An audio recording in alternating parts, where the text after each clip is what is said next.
Bismillahirrahmanirrahim. Assalamualaikum warahmatullahi wabarakatuh. Nama diberi Aisyah Atira binti Azman, nombor matrik 048857 daripada Diploma Pentadbiran Islam. Hari ini saya bersama rakan-rakan lain ingin membentangkan tajuk Rukun-Rukun Haji. Ibadah haji dilakukan setiap tahun oleh umat Islam yang berkemampuan pada waktu-waktu tertentu mengikut tata tertib rukun-rukun haji yang telah ditetapkan supaya ibadah haji kita sah dan diterima oleh Allah. Baiklah, kita lihat rukun haji yang pertama. Rukun haji yang pertama ialah niat ihram. Niat ihram adalah niat untuk menunaikan haji dan umrah. Dengan maksud ihram ini bermaksud seseorang telah berjanji untuk memenuhi panggilan Allah untuk haji dan umrah dengan memenuhi prosedur yang telah ditentukan olehnya dan tidak melanggar larangan-larangannya ketika berada di dalam ihramnya sehingga dia selesai tahallul. Niat ihram adalah amal yang dimaksudkan untuk diucapkan. Niat ihram terdiri daripada 3 jenis sesuai dengan jenis cara haji yang telah ditetapkan oleh Nabi Muhammad, iaitu niat haji tamattu', niat haji qiran dan niat haji ifrad. Ucapan niat ihram adalah berbeza mengikut jenis haji yang dilakukan oleh para jemaah. Seterusnya, rukun haji yang kedua, wukuf di Arafah. Wukuf di Arafah adalah rukun haji yang kedua tetapi yang utama dari rukun-rukun haji itu. Itu adalah berdasarkan kepada sabda Rasulullah SAW yang bermaksud dari Abdul Rahman bin Ya'mur radhiyallahu anhu, katanya bahawa Rasulullah SAW menyuruh seorang penyeru menyerukan, haji itu ialah Arafah. Barang siapa datang pada malam tanggal 10 sebelum terbit fajar, bererti dia telah mendapatkan Arafah. Hadis riwayat Ahmad dan Ashabus Sunan. Waktu wukuf ialah apabila tiba 8 atau 9 Zulhijjah setelah berihram. Bagi mengerjakan haji secara tamattu', maka berangkatlah untuk berwukuf di padang Arafah. Arafah letaknya di luar tanah haram dan jauhnya dari Mekah lebih kurang 12 batu atau 18 kilometer. Masa yang wajib berada atau berwukuf di Arafah ialah di awal waktu zuhur pada 9 Zulhijjah hingga sebelum fajar pada hari nahar, iaitu 10 Zulhijjah. Tetapi tidak semestinya berada di padang Arafah itu sepanjang masa yang tersebut kerana sahlah berhenti di situ walaupun sebentar sahaja pada masa di antara zuhur 9 Zulhijjah hingga sebelum fajar 10 Zulhijjah. Masa yang sebaik-baiknya ialah sebahagian dari ke-9 dan sebahagian malam ke-10. Sebagaimana sabda Rasulullah SAW yang bermaksud Rasulullah bersabda, barang siapa dapat berada di Arafah sebelum terbit fajar pada hari yang ke-10 Zulhijjah, maka dapatlah haji itu. Sekian sahaja daripada saya. Rukun yang lain akan diterangkan oleh rakan saya yang lain.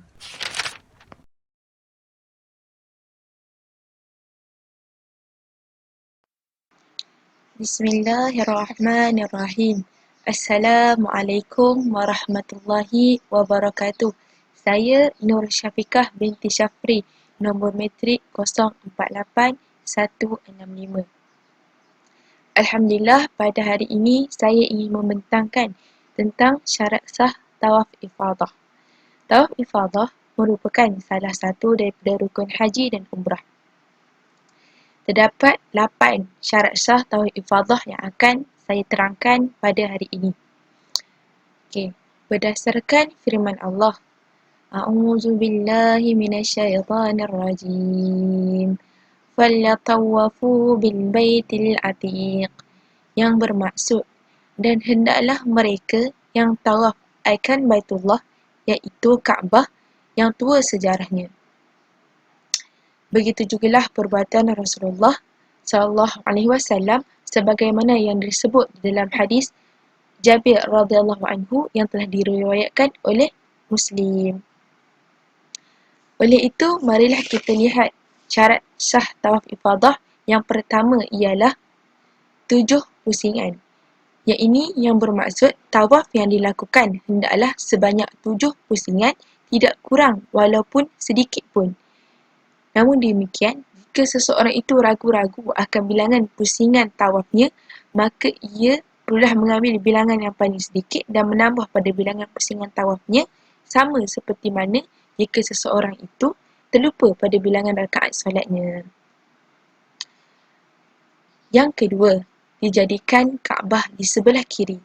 Ini bermaksud semasa tawaf, seseorang itu perlulah menjadikan Kaabah di sebelah kiri badannya pada setiap langkah tawafnya dan bergerak ke hadapan. Di samping itu, yang ketiga, bermula dan berakhir di Hajar Aswad.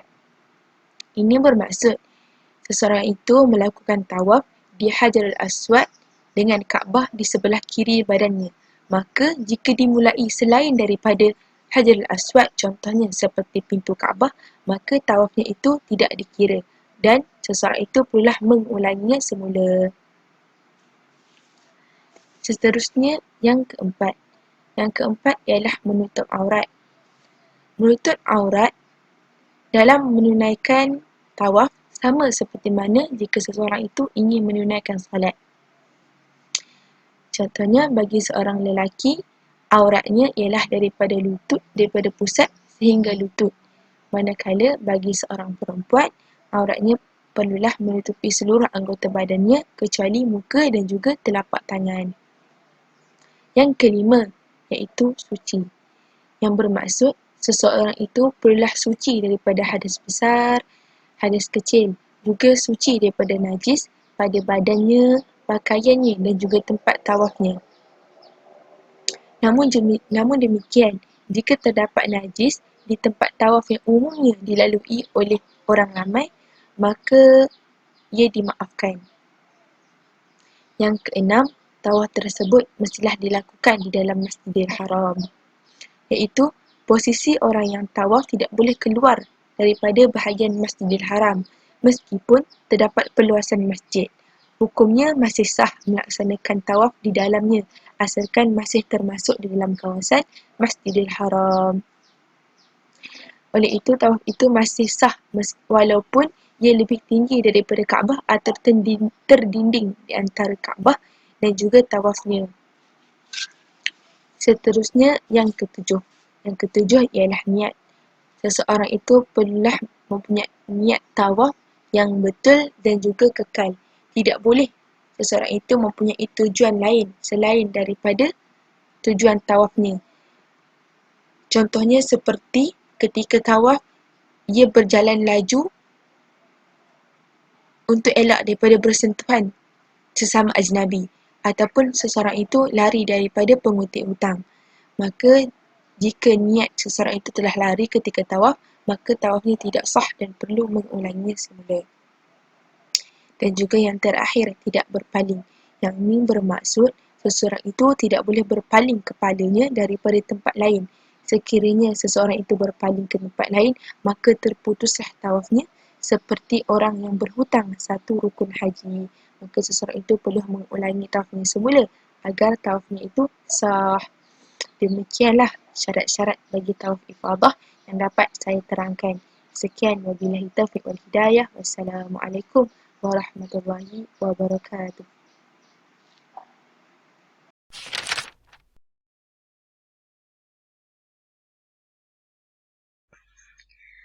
Bismillahirrahmanirrahim. Rabbi shrah li sadri wa yassir li amri wahlul 'uqdatam min lisani yafqahu qawli.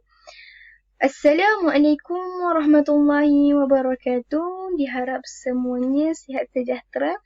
Nama diberi Nurul Akilah binti Muhammad Fazil. Nombor metrik 048287048287. Saya dari Diploma Pentadbiran Islam semester 6. Pada hari ini, saya ingin mengupas mengenai rukun haji yang keempat, iaitu sa'i. Okey, seperti yang kita maklum, rukun haji ada 6. Yang pertama, berniat ikhram haji. Yang kedua, wukuf di Arafah. Yang ketiga, tawaf, yang keempat sa'i, yang kelima bercukur, dan yang terakhir sekali adalah tertib. Di sini saya ingin maklumkan rukun haji ni sangat penting kerana apa? Rukun haji ni ibarat pekerjaan utama atau teras yang mesti dilakukan oleh setiap jemaah yang mengerjakan haji. Sebabnya kalau salah satu daripada rukun haji itu tak dilakukan atau terlupa untuk melakukan, maka hajinya tidak sah dan wajib diulangi pada tahun yang lain. Okey, di sini saya ingin mengupas lanjut mengenai sa'i, rukun haji yang keempat iaitu sa'i. Apa itu sa'i? Apa maksud sa'i? Maksud sa'i mengikut kitab Matla' Al-Badrin adalah berjalan antara Safa dan Marwah sebanyak 7 kali. Berjalan antara Safa dan Marwah sebanyak 7 kali. Okey, seterusnya syarat sah sa'i. Syarat sah sa'i mengikut kitab Al-Badrin ada 3 syarat sah sa'i. Syarat sah sa'i ada 3. Okey, syarat sah sa'i ni mesti dilakukan untuk sahnya ibadah sa'i yang dilakukan tersebut. Untuk sahnya ibadah sa'i tersebut, kita perlu melakukan syarat-syaratnya. Okey, yang pertama mari kita lihat. Yang pertama adalah perjalanan sebanyak 7 kali. Perjalanan sebanyak 7 kali. Di sini saya ingin menunjukkan ibaratnya perjalanan sebanyak 7 kali tu. Okey, gambaran. Yang pertama, kita tengok perjalanan yang pertama dari Safa ke Marwah, perjalanan yang kedua Marwah ke Safa, daripada Safa ke Marwah dikira perjalanan yang ketiga, seterusnya daripada Marwah ke Safa dikira perjalanan yang keempat, daripada Safa ke Marwah dikira perjalanan yang kelima, daripada Marwah ke Safa dikira perjalanan yang keenam, daripada Safa ke Marwah dikira perjalanan yang ketujuh. Okey, itu gambaran bagaimana perjalanan sebanyak 7 kali tu. Okey, kemudian yang kedua mestilah dimulai dari Bukit Safa dan berakhir di Bukit Marwah. Dimulai dari Bukit Safa dan berakhir di Bukit Marwah. Di sini dapat yang tadi macam saya tunjuk tadi. Mesti first tu kita bermula daripada Safa dan dah buat perjalanan yang akhir sekali mesti berakhir di Marwah. Mesti berakhir di Marwah. Mula kena Safa dan berakhir mesti di Marwah. Okay, Bukit Marwah. Okey, yang ketiga, hendaklah dilakukan selepas tawaf rukun iaitu tawaf ifadah atau tawaf qudum. Okey. Sa'i haji dibenarkan selepas tawaf qudum ketika baru tiba bagi yang melaksanakan haji ifrad atau haji qiran. Okey. Seterusnya, tidak dibenarkan bergunting selepas melakukan sa'i sekiranya dilakukan selepas tawaf qudum. Ini adalah bagi haji ifrad dan haji qiran. Bagi haji tamattu' pula, hanya sah sa'i selepas tawaf ifadah iaitu apabila selesai menjalani urusan ibadah di Arafah iaitu selepas setengah malam 10 Zulhijjah dan tidak perlu bergunting rambut selepas sa'i sekiranya dah dilakukan di Jamratul Aqabah. Okey. Di sini saya ingin memberi maklumat tambahan mengenai perkara sunat yang dilakukan sewaktu sa'i. Mari kita lihat. Okey. Yang pertama, sunat-sunat dalam melaksanakan sa'i ini adalah keluar ke tempat sa'i melalui Babu Safa. Yang kedua, menaiki Bukit Safa atau Bukit Marwah sehingga nak sampai batu-batu bukit. Yang ketiga, menghadap kiblat dan mengangkat kedua tangan serta bertakbir di Bukit Safa dan Bukit Marwah. Yang keempat, berlari-lari anak bagi lelaki apabila sampai di tempat bertanda lampu hijau atau tiang hijau. Yang ketiga, yang seterusnya muawalat iaitu berturut-turut. Seterusnya suci daripada hadas besar dan hadas kecil. Yang seterusnya berjalan kaki dan berdoa. Okey, di sini memberi peringatan bahawa dilarang mengambil gambar atau merakam video ketika bertawaf dan sa'i. Ketika bertawaf dan sa'i kerana perbuatan tersebut akan membatalkan syarat sah tawaf dan sa'i. Okey. Sampai di situ saja penerangan saya. Wabillahi taufiq wa hidayah. Wassalamualaikum warahmatullahi wabarakatuh.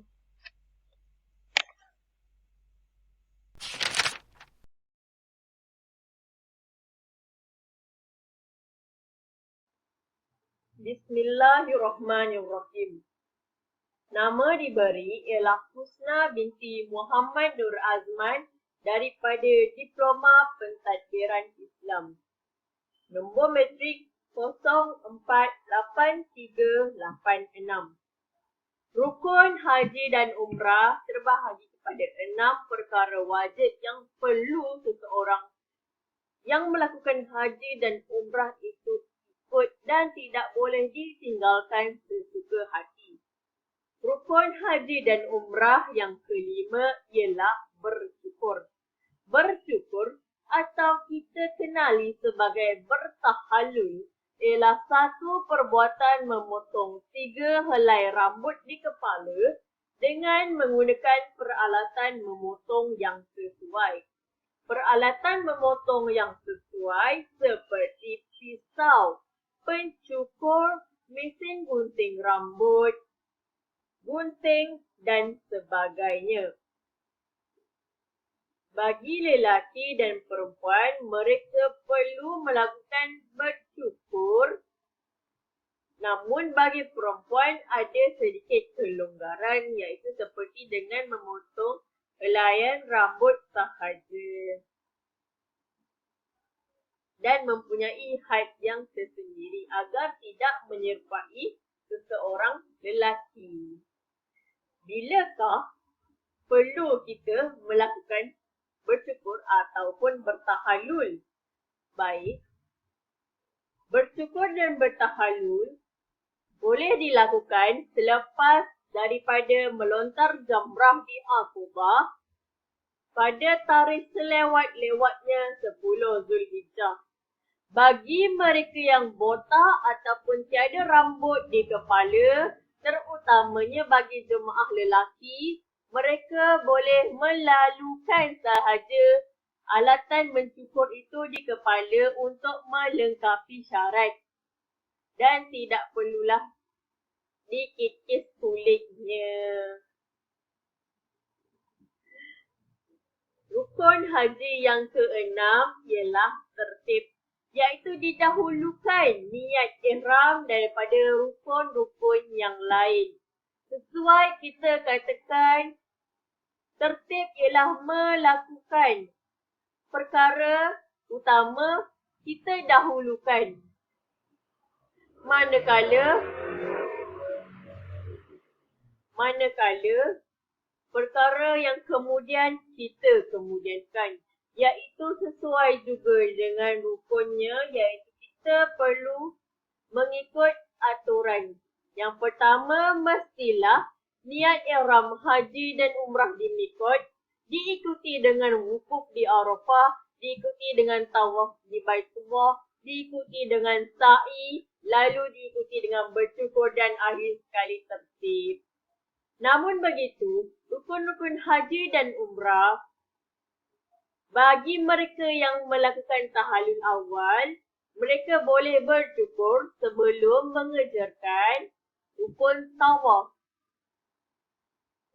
Namun begitu, keenam rukun ini perlulah diikuti dan sesekali tidak boleh ditinggalkan, sama ada secara sengaja ataupun tidak sengaja. Bagi mereka yang meninggalkannya tidak kira secara sengaja ataupun tidak, maka terbatallah rukun haji dan umrah tersebut. Namun begitu, mereka juga dikenakan dam, iaitu denda bagi mereka yang melakukan kesalahan-kesalahan di tanah suci seperti bersetubuh ataupun berkahwin ataupun meninggalkan salah satu rukun yang wajib. Bagi mereka yang meninggalkan rukun-rukun tersebut akan dikenakan dam tertib atau dam tertib dan takdi, di mana dendanya ialah menyembelih seekor kambing ataupun 1/7 unta ataupun lembu. Namun, jika seseorang itu tidak mampu, mereka perlulah berpuasa selama 10 hari, di mana 3 hari ialah di tanah suci dan baki 7 hari ialah di tanah air sendiri. Sekian, terima kasih.